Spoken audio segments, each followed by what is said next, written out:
Number one, put God first. Put God first in everything you do. Everything that you think you see in me, everything that I've accomplished, everything that you think I have, and I have a few things, everything that I have is by the grace of God. Understand that. It's a gift.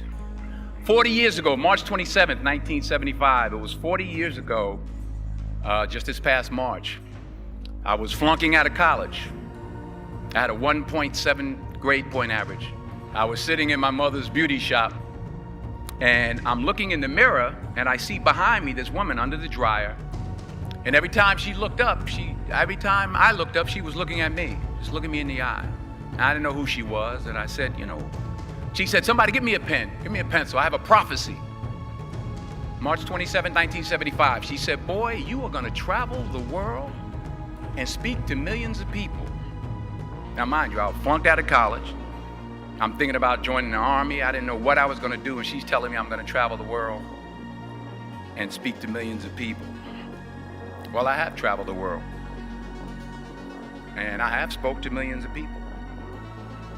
But that's not the most important thing, the success that I had. The most important thing is that what she taught me and what she told me that day has stayed with me since. I've been protected, I've been directed, I've been corrected. I've kept God in my life, and it's kept me humble. I didn't always stick with him, but he always stuck with me. So stick with him in everything you do. If you think you want to do what you think I've done, then do what I've done and stick with God. Number two, fail big. That's right. Fail big.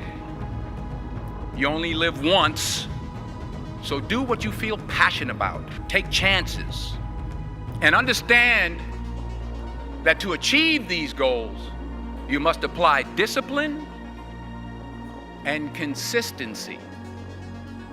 In order to achieve your goals, you must apply discipline and consistency every day, not just on Tuesday and miss a few days.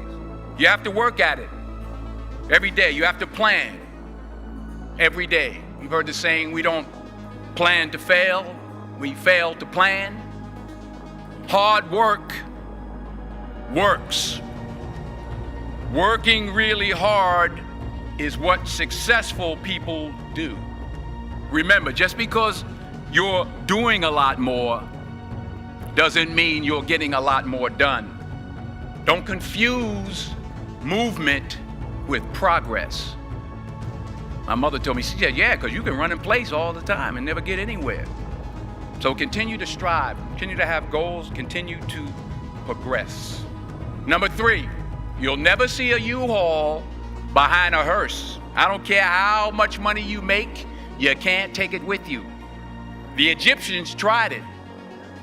They got robbed. That's all they got. You can't take it with you. And it's not how much you have. It's what you do with what you have. We all have different talents. Some of you will be doctors, some lawyers, some scientists, some educators. The most selfish thing you can do in this world is help someone else. Why is it selfish? Because the gratification, the goodness that comes to you, the good feeling that I get from helping others, nothing's better than that. Well, one or two things, but nothing's better than that. Not jewelry, not big house I have, not the cars, but it's the joy. That's where the joy is, in helping others. That's where the success is, in helping others.